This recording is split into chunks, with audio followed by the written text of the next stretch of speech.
Sempre que sai um clipe novo com a Anitta, ou com a Pabllo Vittar, ou com algum cantor da moda de hoje, os reacionários da internet já surgem em massa se manifestando contra isso. E eu percebi também isso em alguns comentários dos vídeos do Big Brother que eu fiz também, como as pessoas criam uma reação negativa sobre isso e partem para afirmar que isso aí é um sinônimo, um reflexo da decadência, da degeneração da nossa cultura e que a gente tem que se voltar para a grande obra de arte, para as grandes músicas, porque se a gente se entregar a isso, a gente está perdido. Eu acho muito curioso isso quando eu ouço esse tipo de coisa, quando eu vejo esse tipo de comentário, porque a primeira coisa que me vem à cabeça é o que essas pessoas assistem, o que essas pessoas ouvem. Porque eu tenho quase certeza que aquilo que elas consomem também não deve ser grande coisa. Eu tô falando sério isso, tô falando sério. Realmente, quando a pessoa critica certos produtos da cultura de massa, eu não acho que essa pessoa tem algum tipo de critério para poder falar sobre isso. Vamos supor que a pessoa seja roqueira, por exemplo, ou metaleira. Isso aí, quando o rock surgiu nos anos 50, ele foi muito criticado, ele foi atacado como decadência da cultura. Em muitos locais, os pais proibiam os filhos de ouvir rock porque era degenerativo, era um comportamento imoral, era, sabe, aquelas danças que tinha, os movimentos sensuais, isso aí era altamente perigoso para a moralidade, era uma coisa do diabo. Find out my reasons on rock and roll music and why I preach against it, and I believe with all of my heart that it is a contributing factor to our juvenile delinquency of today. Então, se você ouve rock hoje, você acha que aquilo ali é uma grande música, quando surgiu nos anos 50, ou quando se desenvolveu nesse período, nos anos 60 também, que era contracultural, isso aí era altamente criticado por ser imoral, por ser degenerativo, por destruir a cultura. Então, vamos supor que você não gosta de rock, você gosta de jazz. O jazz também foi muito criticado nos anos 20, nos anos 30, porque também era uma música de negros, uma música de africanos, e que levava as pessoas a comportamentos imorais.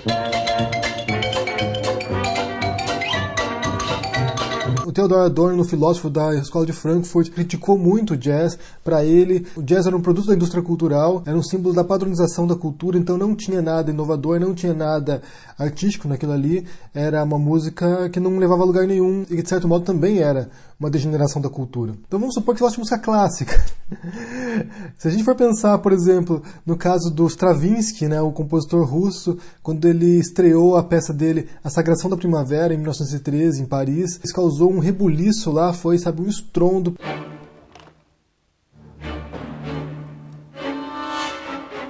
Foi um escândalo, os ouvintes no teatro ficaram estarrecidos, quebraram tudo. Houve um quebra-pau generalizado, tiveram que chamar a polícia e muitas pessoas foram presas por causa disso, porque as pessoas ficaram chocadas com a música do Stravinsky, que era uma aberração e ninguém gostou daquilo ali a princípio e foi um quebra-pau. Ou mesmo Beethoven.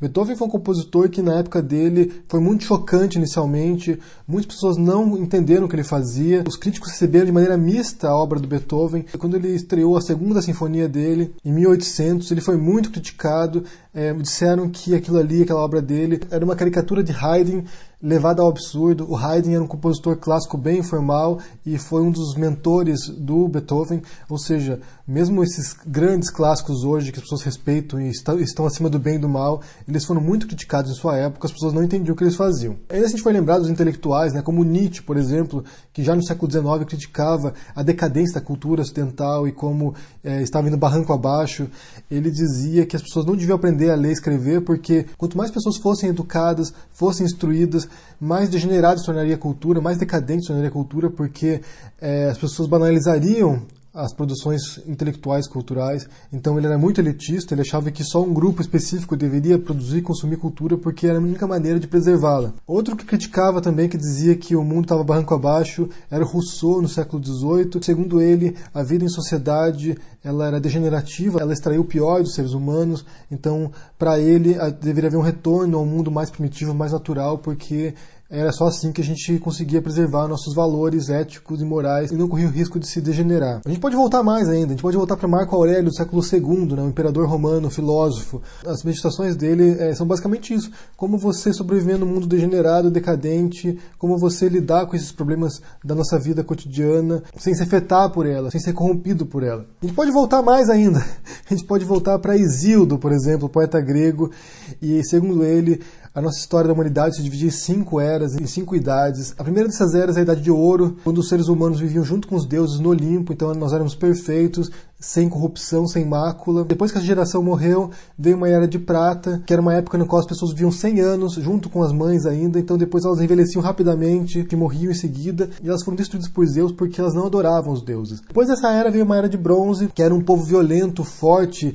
guerreiro, e eles morreram no dilúvio, que provavelmente tem a ver com o dilúvio mitológico em várias outras culturas, como na Mesopotâmia, como na judaica, como em outros povos. Em seguida veio a Era Heróica, com os heróis mitológicos, né, como Aquiles, como Teseu, como Perseu, como Héracles, ou como os grandes heróis mitológicos da Guerra de Troia. E, por fim, a Era de Ferro, que é a nossa era, que é uma era decadente, uma era de corrupção, uma era de sofrimento, uma era desgraçada mesmo. Aqui eu cito um trecho do Hesíodo que ele fala: queria eu não estar entre essa quinta raça de homens, mas houvesse morrido antes ou nascido depois, pois agora é uma raça de ferro. Ou seja, se a gente for pensar na história da humanidade, todo mundo pensa que está no fundo do poço. Mesmo Jesus, quando ele vem com a missão messiânica dele, e outros profetas também da Bíblia, profetas judaicos, eles vêm com essa mensagem de que o mundo está corrompido, o mundo está podre, que é preciso renovar esse mundo e corrigi-lo, né?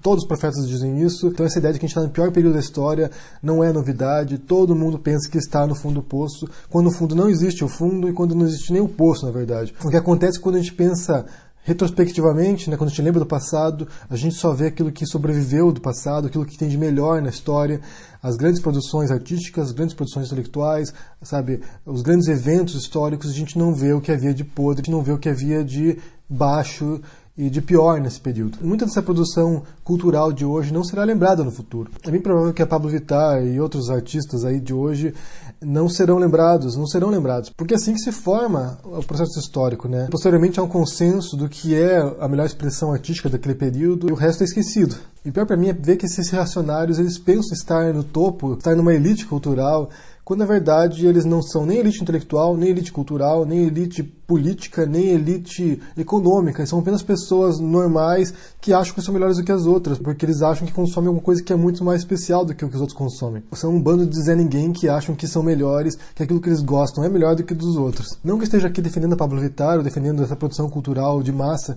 porque não é aquilo que eu consumo também, mas é preciso se afastar um pouco e olhar um pouco no grande panorama e ver de longe isso e ver que em todas as épocas havia essa cisão entre a grande cultura e a baixa cultura, ou havia essa crítica ao que o povo fazia, ao que o povo consumia, ao que as pessoas gostavam. Então isso não é de hoje e não vai acabar com a gente também não. Quer saber o que vocês pensam sobre esse assunto? Deixa um comentário aqui embaixo, deixa o joinha, assina o canal e a gente se vê por aí. Abraço e até mais. Tchau!